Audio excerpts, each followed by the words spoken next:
Hello, hello.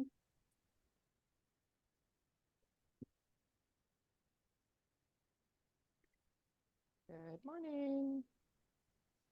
Good morning. Good morning. Good morning. Good morning. Good morning. Good morning. Good afternoon. Good Oh, morning. good morning. Morning. Good morning. I guess Good depending where you're morning. calling from, maybe afternoon. So good morning, good afternoon, good day, everybody. It's good to see so many beautiful faces join us this morning for this important conversation. My name is Jennifer Chukri. I work as the Executive Director with the Our Children, Our Way Society.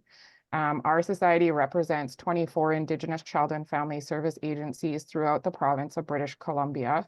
And our membership is also growing to include nations that are resuming self-determination in the area of child and family services. And I do apologize, I'm working from two screens. So if you see me doing this, it's because I'm trying to navigate two screens. So I do apologize if I seem a little bit distracted. So please bear with me. At the Our Children, Our Way Society, we work and advocate for systemic changes to policy, practice, legislation, and funding to safeguard the best interests of Indigenous children. Today, we want to let you know that the webinar is being recorded and will also be available on our YouTube channel. And of course, we are always so delighted and humbled to have Dr. Cindy Blackstock join us to share the brilliance that she continues to share across Turtle Island and her heroic work on behalf of children. We're also delighted to have Brittany Matthews, David Taylor, and Kevin Droz join us today to speak about some of the ongoing challenges that are being experienced with Jordan's principle. And before we sort of move into an introduction of our guests today, we're going to turn the table over to our elder, Judy Wilson, Red Hummingbird Woman, and ask that she start us off in a good way and with an opening prayer. Thank you. Thank you, Jennifer. White Kukwahitep, calling in from unceded Squamish territory in my home community of Muskanath. And just welcome everyone to today. And we'll start off with an opening prayer just to ground ourselves and just reset ourselves with the new year, January 2024, and all of the things that are coming, and support the work that's being done in the circle here for our children and our families. Cookshem, Kalkukbi Creator, we thank you for today. We thank you for the blessings, seen and unseen, Creator. We especially thank you for the teachings that you gave us, the original instructions, Creator, and also the laws and the ways of knowing, Creator, that help us each and every day through prayer or meditation or even writing it down or sharing in a circle like this, Creator.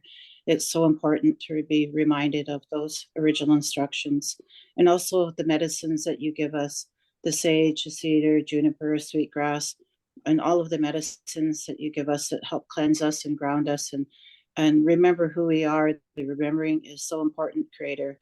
Remembering the love, the hope, the happiness, the generosity, the kindness, and the sharing, Creator. All of those teachings that come to us that we can help be kind to ourselves and give love to ourselves, but also most importantly, share that with our family, our children, and our communities and our elders, and all of those that we come across in a day or in virtual screens, Creator. We also thank you for the way that you give us of understanding, of patience, articulation, and comprehension, so that we think before we react, Creator, so that we act in a kind way, in a generous way, so that people that are struggling, Creator, that we can impart to them that calmness and that kindness, Creator, that's so important in such a hectic world that we live in right now. We especially want to bring the children closer to us so it can also wrap those comforts around them, that no child would be unhoused or be unfed or have struggles that they are having now. all of those struggles that we can uplift, Creator, and find a new way of helping one another so that our children can live in a world that they ought to live in, Creator. One with abundance, one with love, one with safety, one with good housing and proper water, Creator, and especially with a strong family and a strong community, Creator. So we thank you for all of these, Creator. Please direct us in a good way. Please bring that wisdom and that guidance to us front and center so that we can open those doors continually, as many of the people in this circle have done. We support them and we love them, and we'll be always here for each other and our children and our families. We thank you for all of this, especially for Mother Earth and the creation and water and our salmon and our orcas. We thank you for all of this, Creator. Cooksham, Cooksham, Cooksham, Cooksham. Thank you. Thank you, Judy. Hi for that.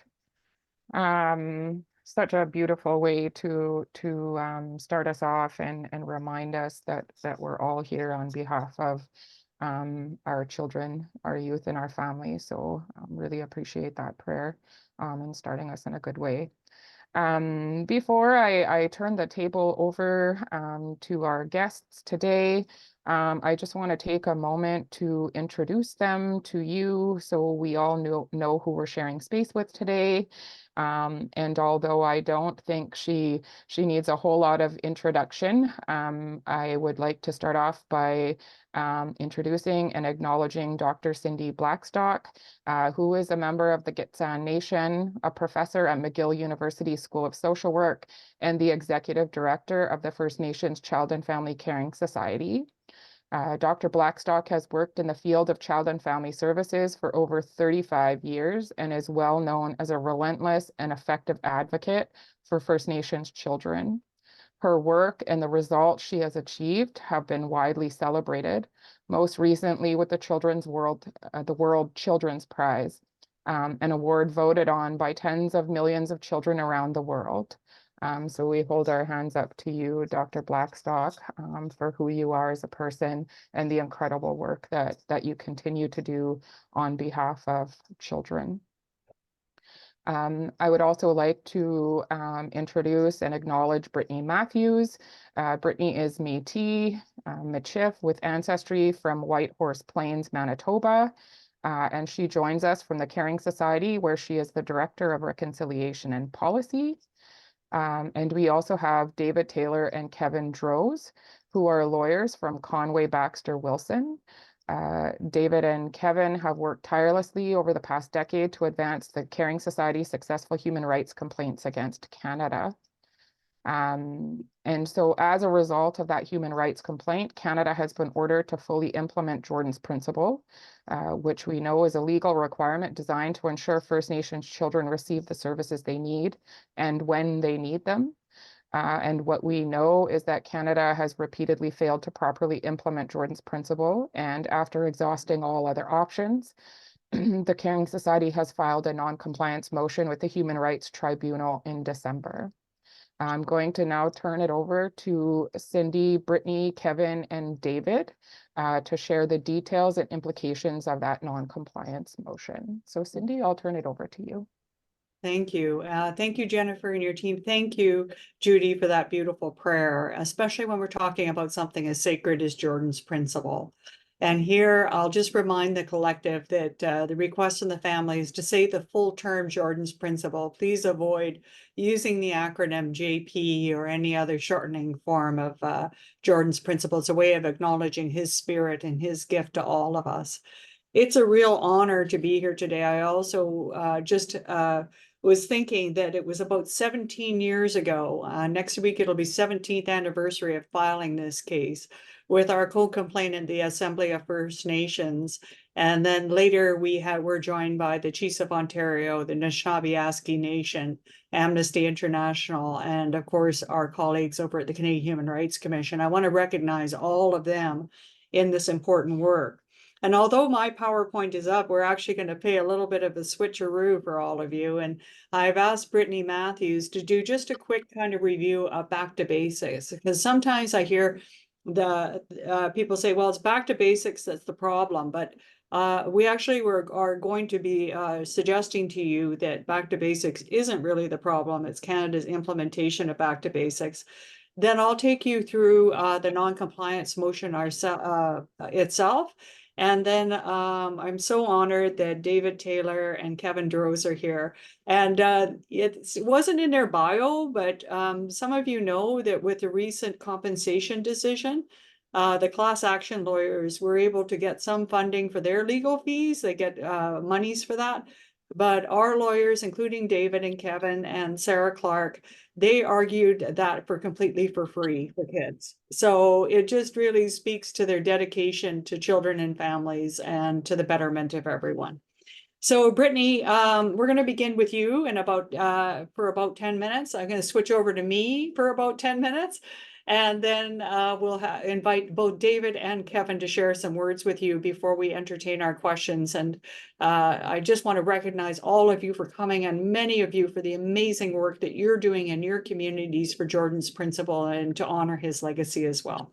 So Brittany, over to you.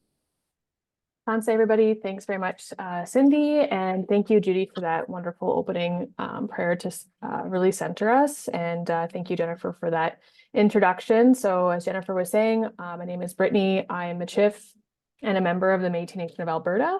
And I've worked at the Caring Society since 2017. And so it's a real honor to be able to present some of this work with you guys. So I think it's Tracy who's advancing the slides. So Tracy, you can press the next slide. Perfect. So as Cindy was saying, I'm going to be discussing the back to basics approach. And this approach really stems from about October 2021, when the parties, so the Caring Society, Assembly of First Nations in Canada, entered into negotiations to try and reach an agreement to end the Canadian government's discrimination against First Nations kids. During these negotiations, it was agreed that quite literally a back to basics approach to Jordan's principle was required to try to get Indigenous Services Canada closer to compliance with the tribunal orders, and to really ensure that things were changing at the level of kids and families. So essentially, the standard operating procedure that really guided Canada's implementation of Jordan's principle up to that point was essentially thrown out. And the back to basics approach was put together by the parties. And so really importantly, it applies to all Indigenous Services Canada staff working on Jordan's principle. So it's not just the focal points who might be receiving the requests, but it's also like the financial staff, it's the executive, so on and so forth. And it was, I would say, implemented in about early 2022. Go to the next slide. So some of the key elements of back to basics is it's one, rooted in non-discrimination. So it's essentially ensuring that it's getting to the essence of Jordan's principle, which is making sure that First Nations kids can get the services they need when they need them, right? It centers the children's needs and their best interests. And it must consider distinct community circumstances as well. So all those three things must be at the very foundation of Canada's approach to implementing Jordan's principle. And part of the reason why those are really baked into back to basics is because that's what Canada was ordered to do via the tribunal orders on Jordan's principle. And of course, there's been a number of them on Jordan's principle, so I very much encourage you guys to read those orders. We do also have an information sheet. It also, the approach also says that Jordan's principle must be simple to access for families. So families need to be able to get a hold of somebody if they have questions about how to access Jordan's principle. It must be timely. So what that means is Canada must comply, or ISC must comply with the tribunal orders on the determination timelines. So for example, 48 hours, Canada has 48 hours to determine a non-urgent individual request.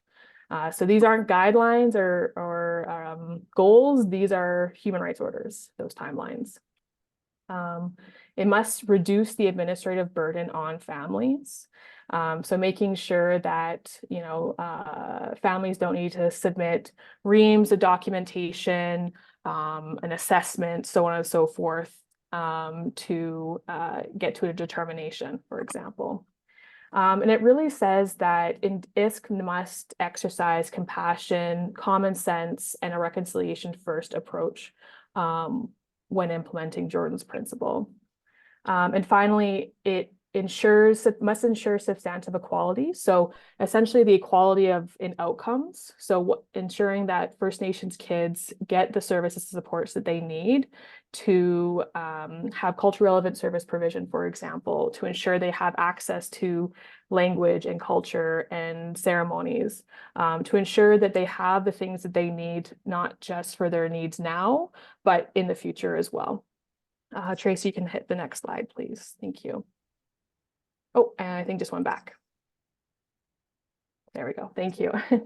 So back to basics, really, when we talked about it amongst the parties, it was agreed that, as I said, the standard operating procedure wasn't working. And there was a few components that were really barriers to ensuring that Canada was reaching compliance with the tribunal orders. So for example, the back to basics approach at this point now presumes substantive equality. So you may remember pre-2022, families were actually having to write letters saying, this is how this request meets substantive equality for my child. So not only was this a tremendous amount of work for families and service coordinators, but it was very invasive and not dignified, right? So it was agreed that really in all requests, substantive equality needs to be presumed. And as well, reference to normative standards cannot be used to deny requests. So again, pre-2022, you may have received or seen denial letters saying, won't approve this request, or this request is going to be denied because it's above normative standard, right? Or we're only going to approve this request up to a certain amount because that is what the normative standard is in this particular province, right? Well, we know that this is not really aligned with the tribunal orders. And two, we know that so often First Nations kids are going to need and require services and supports beyond what they may ordinarily receive in the province, right? Another key presumption, professionals and elders and knowledge holders are acting within their area of expertise when making request or making a recommendation, I should say. So you may recall pre-2022 that ISC would often override professional letters of support saying, things like, well, this dentist is also conducting this service, so therefore we need a third letter of support, right? Well, this doesn't really jive with the fact that most professionals, if not all professionals, they can actually recommend a support if the child doesn't need it. It's against their own college bylaws, and it really amounts to additional administrative burdens and barriers for families. And it's also presumed that parents and guardians are acting in their child's best interest when consenting to a recommended service and support. So acknowledging that there is going to be no more questioning of the intention behind a request for a child. It's acknowledged that, yes, this parent is requesting this support and consenting to it, and acknowledging that their child needs it. The request is specific to the child and their needs. So again, pre-2022, you may recall that in some cases you will have received a denial letter saying this request is not specific to the needs of the child, right? But it was really like a request saying this house needs to have a wheelchair accessible ramp, right? Yes, the child needs it because the child requires a wheelchair accessible ramp to get into their home, but it might have also been that ISC was viewing this as potentially other people in the family might benefit from that wheelchair accessible ramp, right? So acknowledging that requests are made specific to the children and their needs. And finally, for urgent requests, a minimum information is required for ISC to determine those requests. And risk mitigation plans must be put in place where the request is not likely to be determined within 6 hours of the 12-hour timeline. So as a reminder, for urgent requests, individual requests, the department has 12 hours to determine it. So if it seems unlikely they're going to reach that determination within 6 hours, they need to be working with the family and the circle of care to come up with a compassionate risk mitigation plan that meets the child's immediate needs. And so examples of urgent requests include end-of-life care, risk of child during the child welfare system, etc. Next slide. Thank you, Tracy. So let's talk a little bit about documentation. So as I said, the back to basics approach is meant to really ensure that the administrative burden on families is minimized. So it is presumed that just one letter of support from a professional or an elder or knowledge keeper is required. So all requests just need one letter. ISK does not need a letter for every requested product, service, or support. So as we know, kids are going to have multiple needs. It's very rarely our needs short, discrete, and just one. So a letter of support can speak to multiple needs as long as it's within sort of the professional scope of practice. ISK does not need quotes, cost estimates, and length of service to determine the request. And finally, ISK will review any previous supports for the child and any relevant letters already on file to support this new request. As well, if let's say a child is receiving occupational therapy and the occupational therapist says, you know what, actually this kid is going to need another 6 months of services to meet their needs. The letter, the professional need only write to the department saying, hey, this is my professional recommendation. The kid needs to continue these services, rather than the family having to make a whole new request, right? Again, going back to it's really reducing the barriers and burden on families. And again, in urgent cases, only verbal or written consent from the parent or guardian is needed, and documentation can follow once the immediate needs are met for the kid.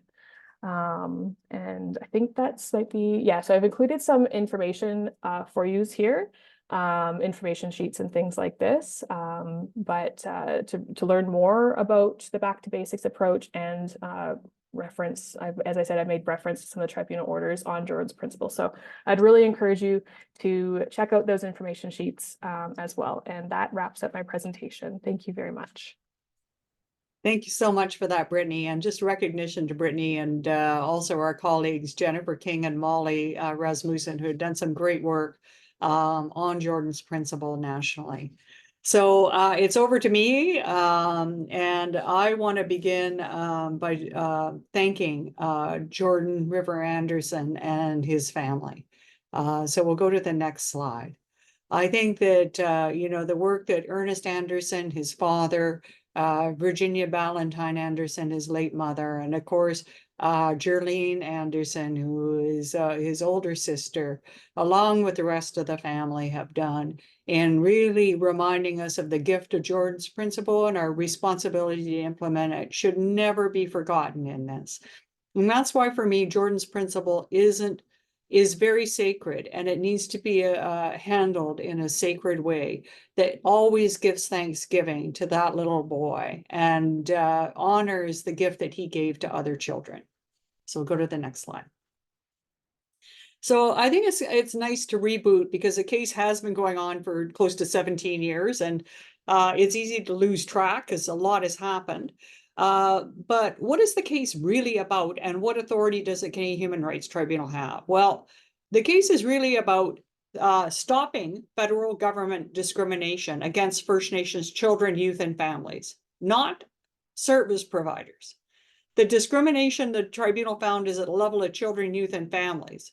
And of course, service providers need to be there to meet the needs. But sometimes I hear discussion, well, it's group A that gets the money or group B that gets the money. Well, the group that should be getting the money are the people on the ground meeting those children's needs to end that discrimination. That's really the test at the tribunal.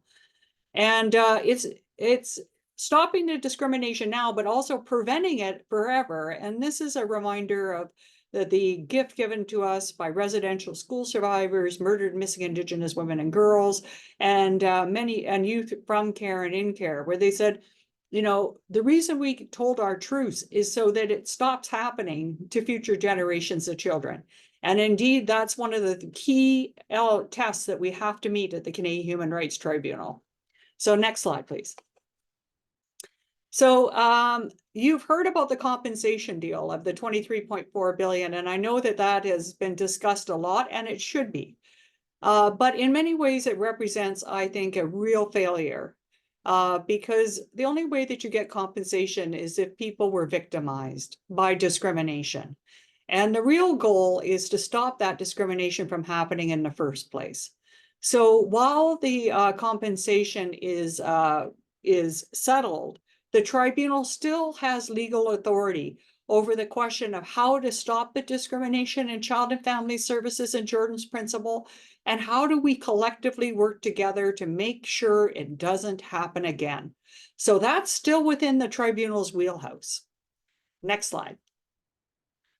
So what matters to us? Like, we're a co-complainant in this case, along with the Assembly of First Nations. And I was taught to think about the case and judge the impacts from the day after we're gone. Like, what if we left you at the nation level and in the professional level? What tools have we given you to make sure that you're able to meet those children's needs and to stop Canada from rolling back the progress that we have collectively made? That is job number one, is to try and preserve those gains, meet the requirements on a go-forward basis. So you're going to see for us, we really believe in community-informed solutions. That's why the work of the Institute for Fiscal Studies and Democracy, IFSD, with Helena Gaspard is so important. And she'll be coming out to talk to all of you who are working with Jordan's principle to collect your best ideas on what it should look like on the longer term. Compliance with the existing orders. You know, there's a talk about a final settlement agreement now on child and family. Well, Canada has got to show us that it will obey legal orders. It will follow through on agreements it signs. Those are all really critical pieces, because we want to make sure that they are in alignment with these expectations and are prepared to continue them on going forward. That second point about what happens in year 11 and beyond is related to that. So right now, there's talk about a 10-year funding commitment. Well, what happens to that child in year 11? It's not enough, certainly for me or for Spirit Bear here, that we end the discrimination for 10 years. We got to make sure that we honor and keep going and make sure it goes on the long run.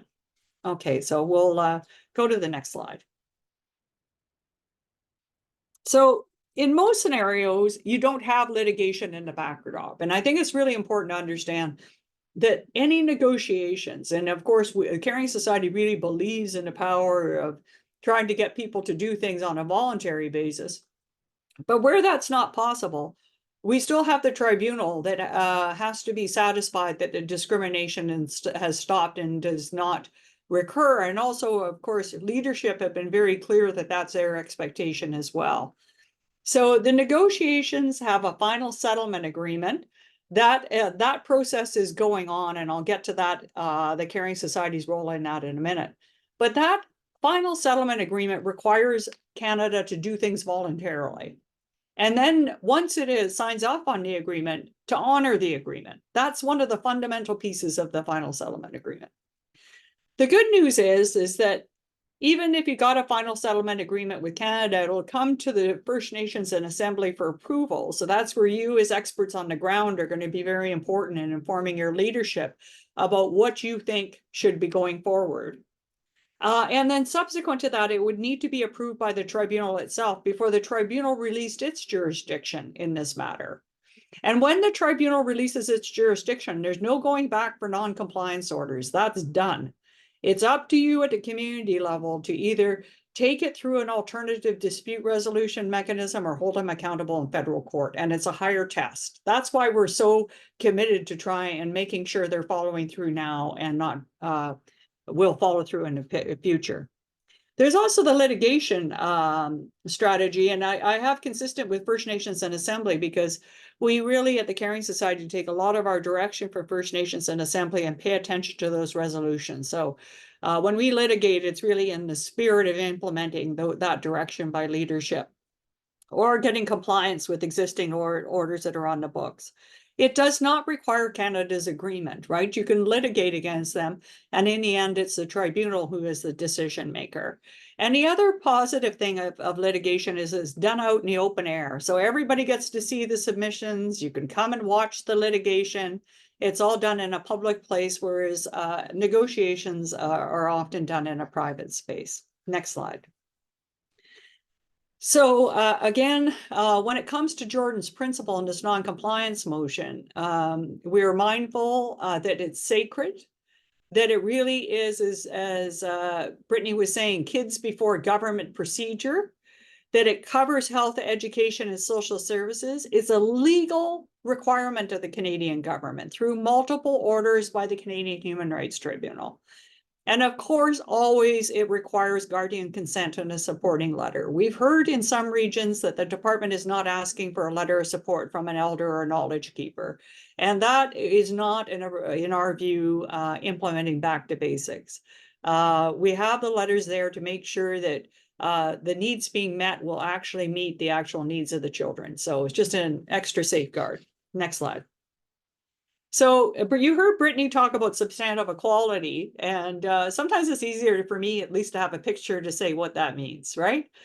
So there was a judge in 1955 in the US Supreme Court, and he said there's no greater inequality than the equal treatment of unequals, right?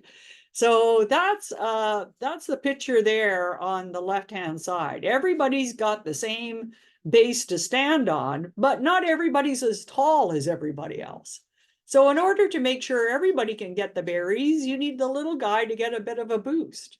Well, for us, that boost needs to be to overcome the hardships of colonialism, of residential school, and of the ongoing inequalities that this discrimination is expected. So it'll be that First Nations children need a little bit more help to get the same opportunities as other kids.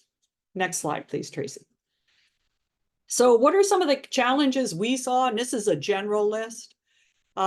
We saw Canada developing new criteria or categories which they would deny requests for, as Brittany is saying, that aren't covered by the orders. So saying that, we're not an income supplement program, so we're not going to approve this. Well, that's not good enough. You need to be able to say how the request is not in accordance with the child's best interest, why it's not needed for substantive equality. It's not that you should approve, the government needs to approve every request, but they have to apply the criteria the tribunal set down. Unfortunately, we found quite a number of cases where the government is not taking a compassionate and urgent approach, even to children who are in palliative care, or in some cases for children who have lost immediate family members. We've also found that Canada is not opening up email requests that many of community members are putting forward. And even if they are open, they're not determined within the timeframes that Brittany was speaking about. And that also goes for payment. Sometimes we have families who put out money maybe to pay a respite caregiver and then aren't getting reimbursed for many months. And that's a hardship for the families. There's a Jordan's Principle 24-hour line, and there are also regional lines in order to make requests. And the 24-hour line is really important for urgent requests because the regional offices are closed during non-business hours. And we've been finding that you can call there and often you just get voicemail. It's hard to indicate it's an urgent case. Sometimes you don't get calls back, or the calls back are many, many hours later. And we're very concerned about the impacts that has on kids. And we also noticed from the research from IFSD that what Jordan's Principle is doing is it's plugging holes in other underfunded programs, such as education shortfalls, shortfalls in medical transportation and other things. And what we'd like to see is that be actually addressed, those shortfalls be addressed at the community level. And that way it would take the burden off of Jordan's Principle. The other suggestion we put forward is, we found out it cost the government $538 to go through the bureaucratic process of determining a request. So we said, well, if it costs you $538 just to review a request, where there's a legitimate professional note or note from an elder, why not just approve requests below $500 and you still save $38 each request, right? So those are the kinds of solutions we're putting forward. Next slide. So that's just another kind of slide, just kind of going through the non-compliance. But at the bottom, you're going to see one of the things the Caring Society feels strongly about is we don't just sit back and criticize Canada. Where we see non-compliance, we report it immediately and we're proactive in suggesting solutions. We say to Canada, look, you don't have to adopt our solution, but you do have to solve the problem. Children can't be left suffering under the discrimination because you don't want to take up our solution and don't have a better alternative. Next slide. Another thing I just want to flag about compensation is that this is going to be a significant impact for communities. And in many ways, it will be positive, but we all are realistic on this call that for vulnerable persons, it is going to be a complication. Oh, what is a final settlement agreement, Rosie? Thank you. It's a negotiated settlement between the parties to resolve the discrimination and prevent it from happening again. But even that final settlement agreement would need to be approved by the tribunal and by chiefs of assembly. So thanks for your question. So all of this money from this class action is going to come in, not just from the one for the 23.4 billion, but we've been hearing from community members. There's another one for water. There's other settlements. And all of this is going to impact community members. In the final settlement agreement on the case, in our case, it includes some provisions for mental wellness and cultural supports. But it does not include surge capacity for other types of services. For example, maybe you're running a youth center. Maybe you're an addictions worker. Maybe you are working in a women's shelter. All of the services are likely going to be taxed. And there's no clear plan that I'm aware of right now on how to support you in meeting the additional need. And it's pretty clear that all of you are working really hard at the nation level, and it's going to be hard to take on additional work resulting from these class action compensation deals. So we are anticipating more demands for Jordan's Principle during this time. And that's another reason why ensuring Canada's complying right now is a priority for us. Next slide. So just to reiterate, we don't file non-compliance motions without having done everything that we can reasonably think of to be able to get them to comply. And so we did all this and more. And if you read the affidavits that Brittany and I filed, you're going to see not only have we been trying, but in letters we've received from First Nations coordinators, tribal councils, and others, they've been trying to get Canada to comply. And they've been struggling as well. And as a result, they've been seeing kids suffer. And in many, many cases, we're seeing communities stepping up to the plate and paying for the service themselves and waiting to be reimbursed. And I know that we've done that here at the Caring Society. And you can do that for a period of time. But now we're finding First Nations are running into serious deficits in other programs. So it's not sustainable. Next slide. So we filed the non-compliance motion on December 12th, and then we filed the affidavits, Brittany and I, on January 12th. All of this is on our website, fnwitness.ca. I'm going to ask Brittany to put in the link in the chat. And you might be asking what the next steps are, and David and Kevin will help us with this. There's a tribunal case conference, and they will set down dates for Canada's response to our affidavits in motion. The Assembly of First Nations, Chiefs of Ontario, Anishinaabe Nation, and the Canadian Human Rights Commission and Amnesty International will have to say on that date what role they wish to take, if any, in the ongoing proceedings. And the tribunal's given an early indication that it wants to hear this in April and May. This will be a public hearing. We'll do our best to make sure it's televised so you can watch it from wherever you are. And here I always do a shout out to our colleagues at Aboriginal People's Television Network who have taped the main trial and many of the subsequent hearings to make sure they're available to First Nations folks across the country. Next slide. So all of this filing of this non-compliance motion has led to something else. And that is that the agreement in principle had a stipulation that you couldn't file non-compliance motions if you were in there. But ethically, the Caring Society felt like children are suffering from discrimination. We've tried everything we can to get Canada to comply. We can't morally stay in a process that's meant to end discrimination and at the same time provide Canada a shield to being accountable to that discrimination. So we made the difficult decision to leave the agreement in principle process. That means that we're not in the same category as the other parties in negotiating a final settlement agreement. It doesn't mean we're leaving the table, and I want to make this really clear. We're a co-complainant in this case, and we take our obligation seriously to end the discrimination in Jordan's Principle and Child and Family. It just means we'll be taking a different approach.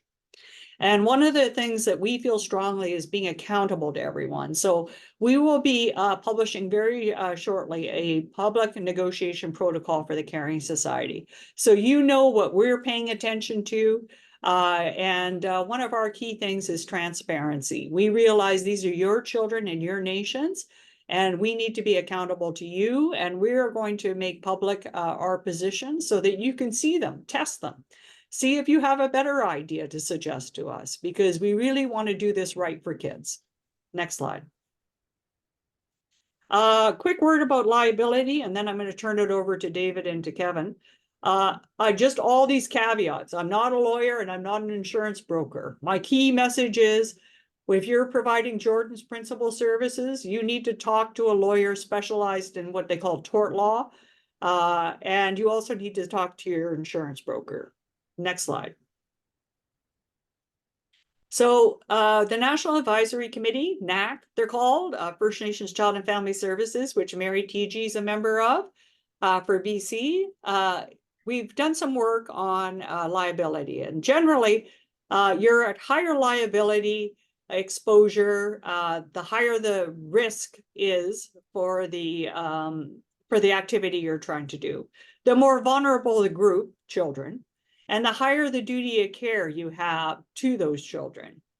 So if you think about providing Jordan's Principle services at a community level, you could check all those boxes of high risk. Next slide.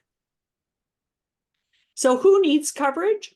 It's not only your navigators, coordinators, it could be First Nations employees, it could be the First Nations government itself. It can be elders and knowledge keepers who are providing services to kids. It can be foster parents or respite providers. It can be a whole list of people who are agents acting as contractors or are receiving honoraria from Jordan's Principle to deliver services. So these, you will know your list well, but I just wanted to put out some examples. Next slide. And we had an initial opinion provided from experts on liability. And the bottom line is that if you're approving or denying requests for Jordan's Principle, or if Canada gave you a pool of funds to dispense, you're at higher risk for liability. And so you want to make sure you're reaching out to your experts in law as well as your insurance broker to make sure you're covered and that everyone in your circle is covered. If you make a bad faith decision, that is not going to be covered by anybody. So I think we all know that around this call. And the more kind of policies and procedures you have in place to make sure that you're making those decisions in alignment with objective criteria, the better. So I just want to highlight this for you, because Canada has a tendency of wanting to offload liability onto First Nations, and we don't want to see that happen. Next slide. So that's all I have to say. And I'm just going to invite David Taylor and Kevin Droz to say a few remarks, and then we'll open it up for some questions. So David and Kevin. Thanks very much, Cindy. So David Taylor, and I'm joined by my colleague Kevin Droz. We'll talk a little bit kind of at a high level about what's coming next with the Caring Society's non-compliance motion at the tribunal. And that's, of course, something that has been ongoing for many years since the Caring Society and the Assembly of First Nations first filed the complaint back in 2007. And so this process is one that we've been following since the tribunal's decision almost 8 years ago, finding discrimination within the Child and Family Services program and regarding Jordan's principle. And so it's when there are concerns about the government's conduct under the existing orders, which are very broadly to end the discrimination and stop it from occurring. The parties can bring that to the tribunal and have the tribunal make a decision on it.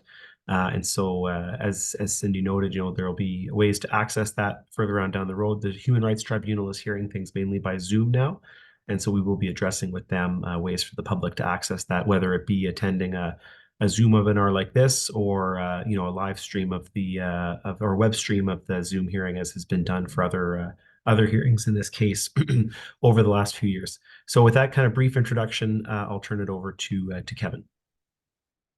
Thanks very much, David. So as David mentioned, and as Dr. Blackstock previewed, I'll be touching on what's happening next for the non-compliance motion. I'll begin just with some very brief context points and then turn to next steps and try to wrap things up in 3 or 4 minutes or so. So the context piece, the Canadian Human Rights Tribunal provided directions to the Caring Society and the other parties to the complaint on the 21st of December. The tribunal indicated that they'd considered the Caring Society's request for a tight schedule on the non-compliance motion filed in December. And what's really important is that they said that they intend to hear the motion expeditiously, given the nature of the issues that the Caring Society raised in terms of Canada's non-compliance with Jordan's principle. What they directed was that the Caring Society was to file its evidence by the 12th of January. We did that last week on Friday by submitting Dr. Blackstock's affidavit and Brittany's affidavit and supporting evidence totaling over 1,000 pages. So turning now to the next steps, the tribunal directed the parties to review our evidence and to obtain instructions about the response to the evidence by no later than the 22nd of January. That's Monday next week. And the point here is that by Monday, the parties need to be in position to speak to the tribunal about the Caring Society's motion and evidence and about their intended next steps. On the 23rd of January, which is Tuesday next week, there's going to be a case conference before the tribunal. The parties will indicate what their instructions are, and they'll indicate how they will respond to our motion, how much time they'll need to respond to the motion, whether they'll support the motion or whether they may take a different position. At or after the case conference, the tribunal will set a schedule for the motion and dates by which certain things have to happen. In particular, the tribunal will decide first when the other parties have to submit their own affidavits and evidence on the motion. For example, Canada will have to file evidence that responds to us, and the tribunal will decide when it has to do so.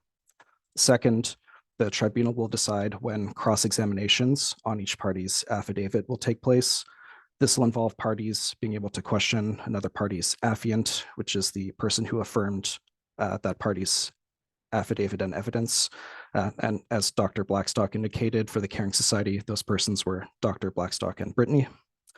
It's possible that the cross-examinations will occur in February, but again, that's going to be up to the tribunal. Cross-examinations will likely take place by Zoom, however, with the tribunal members attending, and that's so that they can ask questions while the cross-examinations are taking place. The third thing is that the tribunal will decide when the parties will submit their written legal arguments to the tribunal. It's possible that this will happen in March or April, but once again, that's going to be up to the tribunal. And then fourth and lastly, the tribunal is going to decide when it will actually hear the Caring Society's motion. So the tribunal has indicated that it's prepared to hear the motion in April or May, and this is consistent with its indication that it's prepared to hear the motion expeditiously. So just as a quick recap, next week, we should know the other parties' positions on the Caring Society's motion. Next week, we're likely to have a schedule set by the tribunal. And next week, we're likely to know whether we'll be proceeding to a hearing in April or May, if that's still possible. Thanks very much, and back to you, Dave. Well, and I'll actually pass it back over to Cindy and Brittany. I've always been a strong favor of the proponent in spaces like this, that lawyers are best seen and not heard unless people have questions. So we'll leave it at that. And I just want to say, like, huge thank you to these guys and to Sarah Clark. They were working until 3:30 in the morning on Thursday to make sure that we could file the materials on time so we can get justice for kids earlier. And, you know, they're doing this at no cost for our kids. And I just think, like, we always hear that lawyers get a bad name, you know, but there's some good ones out there, and I just really want to recognize both of them. And David, I'm sorry, I forgot the name of the fabulous law student, but I want to give her a shout out as well. Oh, that was Kiana Saint-Macary, and All right. it's always a pleasure to do this work. And we're not always that poorly organized that we're up the night before cramming. It's just that with the deadline coming right after the holidays, we had a little shorter runway than usual. Yeah, and we also want to thank the nations who, even with that short runway, got letters to us so that their voices could be heard directly by the tribunal. That was much appreciated. And 3 cheers to Britt, who this is her first time swearing an affidavit, but she stepped up and she did it, and she did a great job. So Jennifer and team, I'm not sure how you want to kind of handle the questions, but we're all here and ready to answer as best we can. I think probably the easiest way to ask for questions to come forward is to ask people to use the raise your hand function. And then we'll just try to get through as many questions as we can before 11, if that works for you, Cindy. So it looks like we have Missa with her hand up.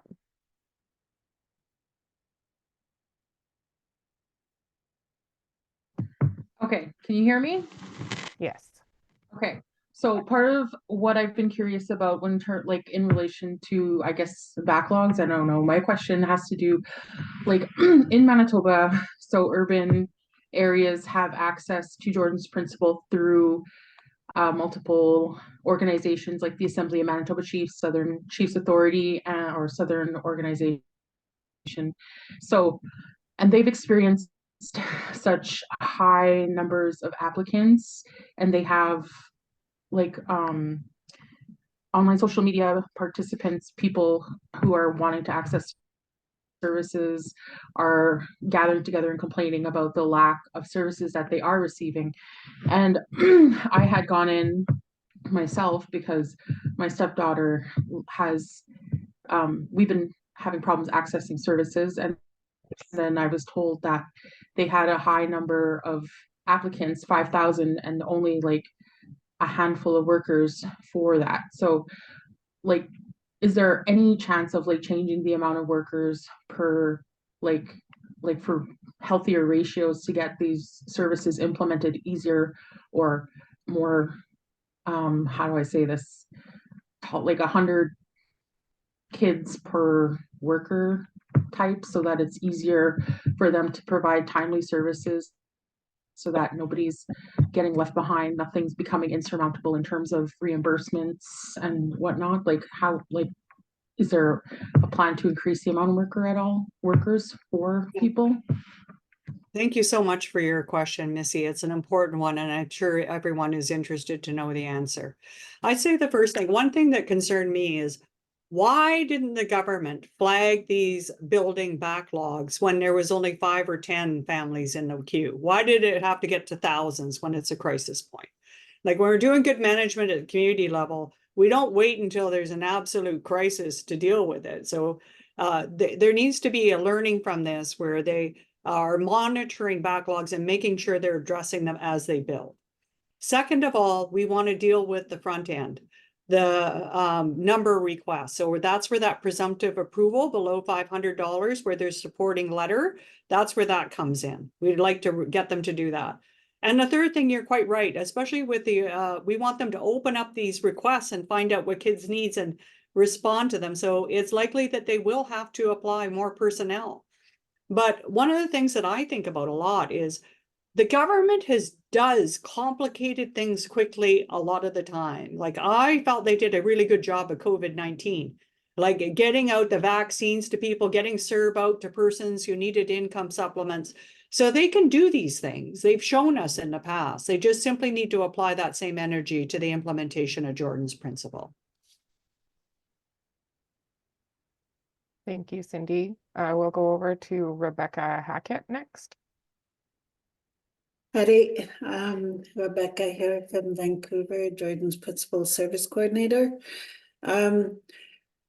As I see requests coming in for basics like food, rent, clothing, I think when we first started this, there was talk about the federal government looking at changes between both them and the provincial government. So I'm wondering, are they looking at these changes as they see inflation go up? Is there going to be any changes in what's being distributed to families? Because as I could see, food is going up even higher now. So, and seeing that our food banks don't have much to give to all these organizations. We even have organizations that are sending people to Jordan's Principal, reaching home organizations and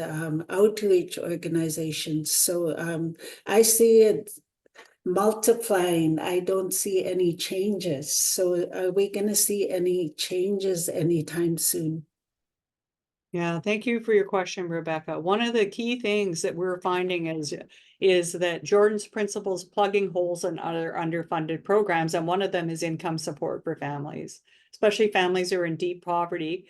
And one of the things that we would like to see is that the government actually make sure that people have a basic livable income as a fundamental thing in human dignity.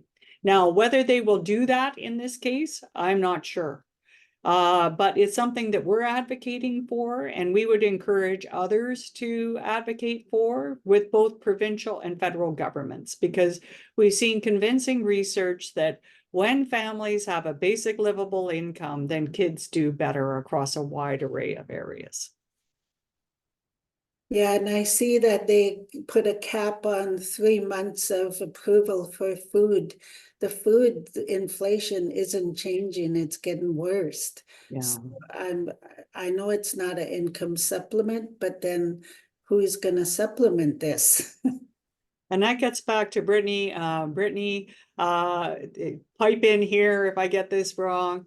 But basically, Canada can deny requests. No, we don't dispute that at all.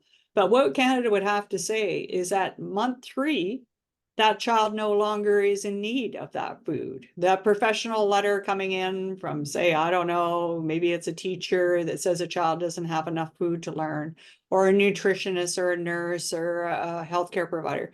The child doesn't need that, and there's no substantive equality thing, and it's not in the child's best interest to receive it. So there's certain criteria. They can't just say that after 3 months they're cutting people off. That is an example of the non-compliance that we're trying to challenge.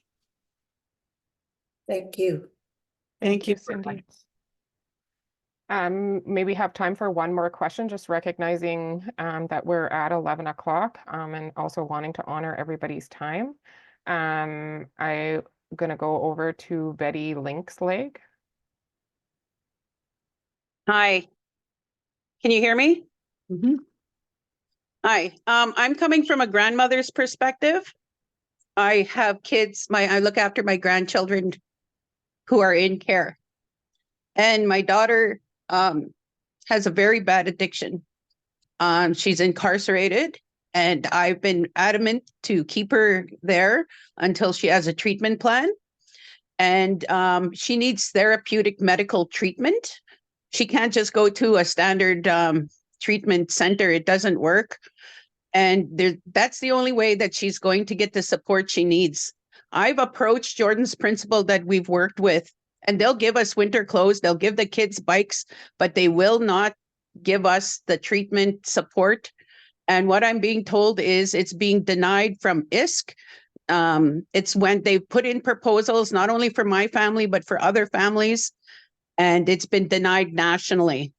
So I'm asking, I'm going to be writing again today to the Jordan's Principal that we work with, and I'm asking them for a denial letter from ISK. I want to see a denial letter, and from there I want to forward it on to whoever. But I want to know if this type of family services is being included. Yeah, Betty, we would like to talk to you some more about your situation that you're confronting. There is, with Jordan's principle, it is possible to get some things funded at a family level, but it has to be linked back to the child. It's one of the limitations of Jordan's principle. But I'm going to pop in the email or how to contact us, Betty, and we will do what we can to assist you, and that goes with others on the call. But we'll just put this caveat before Brittany has a heart attack, because one of the reasons we're bringing a non-compliance order is so many people are reaching out to us for help. We don't feel we can catch up. So, but we'd be very happy to continue that conversation with you. Thank and you. For others whose questions we haven't gotten to, if you want to send them, I'm not sure who they can be sent to, Jennifer, but we'd be very happy to answer those offline as well. And we Sure. really thank you and your team for the amazing work you do all year round, and for pulling this information seminar together so quickly. Really, really appreciate it. A huge thank you to you as well, Cindy, to you and your team and your legal team. It is always a gift to be able to sit and share space with you and to hear about the work that you're involved in and all of the advocacy that you continue to do on behalf of First Nations children. I do apologize. We're at just after 11 and need to we'll need to end our time together today. I do want to let everybody know that the recording and the slides will be available on our website. So anybody looking for that information after we end our time together, you can certainly have a look there. We will also take some time to look back through the chat and to gather up any questions that were unanswered. And then we could probably, Cindy, work alongside you and your team to get those questions answered, and then also have that Q&A available on our website as well.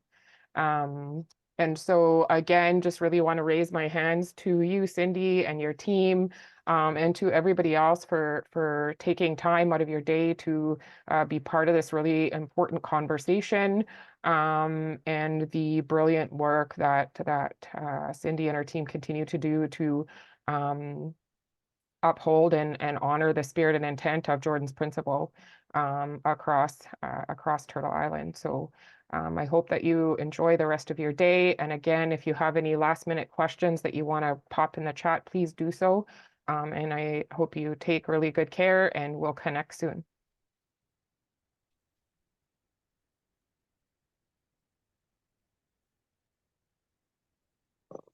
Thank you.